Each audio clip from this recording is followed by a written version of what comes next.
আসসালামু আলাইকুম। সংবাদে আপনাদের সবাইকে স্বাগত জানাচ্ছি। আমি ফিরোজ তোহা। শুরুতেই সংবাদ শিরোনাম। বাংলাদেশের সর্বশেষ গুরুত্বপূর্ণ আপডেট সংবাদে আপনাকে স্বাগত। শুরুতেই সংবাদ শিরোনাম, এরপর বিস্তারিত। শুরুতেই জানিয়ে দিব, সর্বোচ্চ দায় স্বীকার করতে প্রস্তুত হাসনাত। সম্প্রতি সামাজিক যোগাযোগ মাধ্যমে সমন্বয়কদের বিরুদ্ধে নানা দুর্নীতির অভিযোগ উঠেছে। এ তালিকা থেকে বাদ পড়েনি হাসনাত আবদুল্লাহর নামও। এবার দুর্নীতির সঙ্গে নিজের সম্পৃক্ততা প্রসঙ্গে মুখ খুললেন বৈষম্যবিরোধী ছাত্র আন্দোলনের অন্যতম আহ্বায়ক হাসনাত আবদুল্লাহ। এরপর জানিয়ে দিব, সাবেক 24 এমপির গাড়ি নিলামে উঠছে রোববার। নিলামে তোলা হচ্ছে সাবেক 24 এমপির বিলাসবহুল গাড়ি। নতুন কার শেডে গাড়িগুলো রয়েছে। রোববার 26শে জানুয়ারি নিলামে তোলা হবে গাড়িগুলো। এদিকে হলে ঢুকে শিক্ষার্থীকে বেধড়ক পিটালেন ছাত্রদল কর্মীরা। রাজনীতি মুক্ত পাবনা বিজ্ঞান ও প্রযুক্তি বিশ্ববিদ্যালয়ের বঙ্গবন্ধু শেখ মুজিবুর রহমান হলের এক আবাসিক শিক্ষার্থীকে হলের রুমে ঢুকে মারধর করার অভিযোগ উঠেছে বিশ্ববিদ্যালয় ছাত্রদলের কর্মীদের বিরুদ্ধে। এরপর জানিয়ে দিব, অবশেষে বাংলাদেশি কৃষককে ফেরত দিলে বিএসএফ। দিনাজপুরের বিরল সীমান্ত থেকে ধরে নিয়ে যাওয়ার 6 ঘন্টা পর অবশেষে কৃষক আলামিনকে ফেরত দিয়েছে ভারতের সীমান্ত রক্ষী বাহিনী বিএসএফ।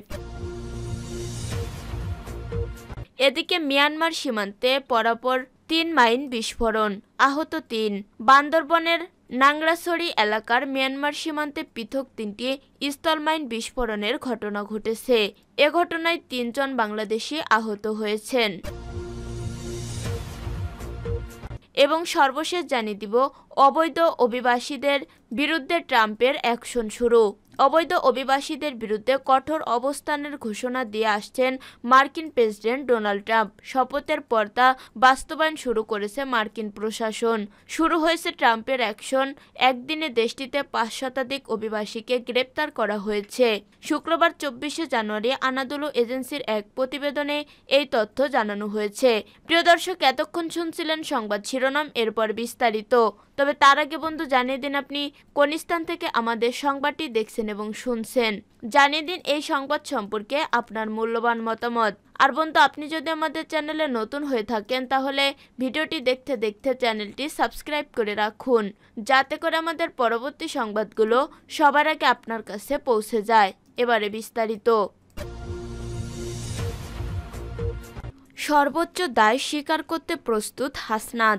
সম্প্রতি সামাজিক যোগাযোগ মাধ্যমে সমন্বয়কদের বিরুদ্ধে নানা দুর্নীতির অভিযোগ উঠেছে।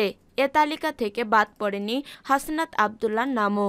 এবার দুর্নীতির সঙ্গে নিজের সম্পৃক্ততা প্রসঙ্গে মুখ খুললেন বৈষম্যবিরোধী ছাত্র আন্দোলনের আহ্বায়ক হাসনাত আবদুল্লাহ। শুক্রবার 24শে জানুয়ারি সকালে নিজের ভেরিফাইড ফেসবুক প্রোফাইলে এই বিষয়ে একটি পোস্ট দিয়েছেন হাসনাত। আরাফাত রহমান নামক এক ব্যক্তির পোস্ট শেয়ার করে হাসনাত লেখেন, কোথাও দুর্নীতি করলে সেটা নিশ্চিত নথি, ভিডিও, অডিও কিংবা কোনো ব্যক্তি নিজে সাক্ষ্য দিবেন। আমার অনুরোধ থাকবে, যারা দুর্নীতির অভিযোগ আনছেন আপনারা অভিযোগের সাথে সাথে প্রমাণ উপস্থাপন করুন। আমি কিংবা আমার পরিবার আত্মীয়স্বজনের বিরুদ্ধে তদবির, চাঁদাবাজি, টেন্ডারবাজি বা যে কোনো দুর্নীতি যদি প্রমাণসহ থাকে তাহলে সেটি সামাজিক যোগাযোগ মাধ্যমে প্রচার করুন।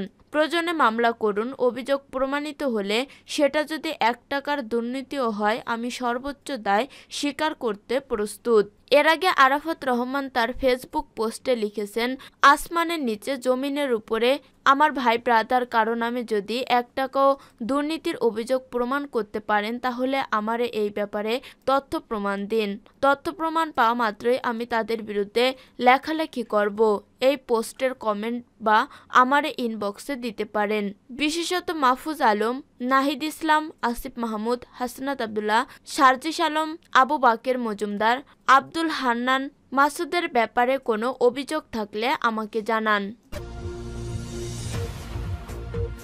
সাবেক 24 এমপির গাড়ি নিলামে উঠছে রোববার। নিলামে তোলা হচ্ছে সাবেক 24 এমপির বিলাসবহুল গাড়ি। নতুন কার শেডে গাড়িগুলো রয়েছে। রোববার ২৬শে জানুয়ারি নিলামে তোলা হবে গাড়িগুলো। এসব গাড়ি আগ্রহী দরদাতারা ২ থেকে ৪ ফেব্রুয়ারির মধ্যে দেখতে পারবেন। ১৬ ফেব্রুয়ারি নিলামে শেষ হবে। যে কেউ অনলাইনে নিলামে অংশ নিতে পারবেন। শুল্কমুক্ত গাড়ি আমদানির সুযোগ বাতিল হওয়ার পর গাড়ি নিলামে তোলা হচ্ছে। কাস্টমসের তথ্যমতে এসব গাড়ি আমদানিতে সাবেক এমপিরা ৯৫ লাখ টাকা থেকে ১ কোটি টাকা পরিশোধ করেন। গাড়িগুলো শুল্ক করসহ দাম ৯ কোটি ৬৭ লাখ টাকা নির্ধারণ করা হয়েছে। প্রথম নিলামে ৬০% বা তার বেশি সর্বোচ্চ দরদাতা এসব গাড়ি কিনতে পারবেন। প্রতিটি গাড়ি কিনতে ৫ কোটি ৮০ লাখ টাকা দর দিতে হবে। ২৫% করসহ একটি গাড়ি দাম পড়বে ৭ কোটি ২৫ লাখ টাকা। চট্টগ্রাম কাস্টমস কর্তৃপক্ষ এসব গাড়ি বিক্রির টাকা সরকারি কোষাগারে জমা করবে। জানা গেছে নিলামে তোলা হচ্ছে টয়োটা ব্র্যান্ডের ল্যান্ড ক্রুজার গাড়ি। এসব গাড়ি আমদানি করেছিলেন সুনামগঞ্জ ৪ আসনের সাবেক এমপি মোহাম্মদ সাদিক, ময়মনসিংহ ৭ আসনের সাবেক এমপি এবিএম আনিসুজ্জামান, আওয়ামী লীগের সাবেক এমপি মুজিবুর রহমান ও জান্নাত আরা হেনরি, সাবেক তথ্য প্রতিমন্ত্রী Mohammad Ali Arafat, Mohammad Saiful Islam, Sanjida Khanam, S M Kamal Hossain, Mujibur Rahman, Mohammad Asaduzzaman, Nadia Binte Amin, Mohammad Shahjahan Omar, Anupam Shahjahan Joy, Sajjadul Hasan, Mohammad Saddam Hossain Pavel, Tarana Halim, Soubindranath Chakraborty, Naser Shahriar Shahadi, Akhtaruzzaman, Mohammad Abul Kalam Azad, Runu Reza, Mohammad Tauhiduzzaman, Shah Sarwar Kabir, S A K Ekramuzzaman, S M Al Mamun, Abdul Motaleb, Shammi Ahmed ও মোহাম্মদ আব্দুল ওয়াহিদ। চট্টগ্রাম কাস্টমসের উপকমিশনার সাইদুল ইসলাম বলেন, শুল্কমুক্ত সুবিধায় খালাস হয় একটি গাড়িতে আয়কর বাবদ সরকার ৪,৮০,০০০ টাকা থেকে ৫ লাখ টাকা রাজস্ব পেয়েছে। প্রথম নিলামে বিক্রি হলে প্রতিটি গাড়িতে প্রায় ৭ কোটি টাকা পাওয়া যাবে। হলে ঢুকে শিক্ষার্থীকে বেধড়ক পেটালেন ছাত্রদল কর্মীরা। রাজনীতি মুক্ত পাবনা বিজ্ঞান ও প্রযুক্তি বিশ্ববিদ্যালয়ের বঙ্গবন্ধু শেখ মুজিবুর রহমান হলের এক আবাসিক শিক্ষার্থীকে হলের রুমে ঢুকে মারধর করার অভিযোগ উঠেছে বিশ্ববিদ্যালয় ছাত্রদলের কর্মীদের বিরুদ্ধে। শুক্রবার ২৪শে জানুয়ারি বিকাল ৩টার দিকে বঙ্গবন্ধু শেখ মুজিবুর রহমান হলের ৫২৬ নম্বর রুমে এ ঘটনা ঘটে। অভিযুক্ত ছাত্রদল কর্মীরা হলেন সৈকত, শিহাব, ইমন, ওমর ফারুক ও জাকির। তারা সবাই বিশ্ববিদ্যালয় ছাত্রদলের আহ্বায়ক একরামুল হক লিমনের অনুসারী। ভুক্তভোগী শিক্ষার্থী হলেন মুরাদ হাসান। তিনি পদার্থবিজ্ঞান বিভাগের ২০২১ থেকে ২২ শিক্ষাবর্ষের শিক্ষার্থী। ভুক্তভোগী শিক্ষার্থী মুরাদ হাসান জানান, অভিযুক্ত ছাত্রদল কর্মী ওমর ফারুক আর তিনি ৫২৬ রুমে থাকেন। ওমর ফারুক মাঝে মধ্যেই তার সঙ্গে ঝামেলা করত। ৩ দিন আগে রুমের দরজা খোলা নিয়ে মুরাদের সঙ্গে কথা কাটাকাটি হয়। এ ঘটনা ওমর ফারুক তার বন্ধু শিহাবকে জানান।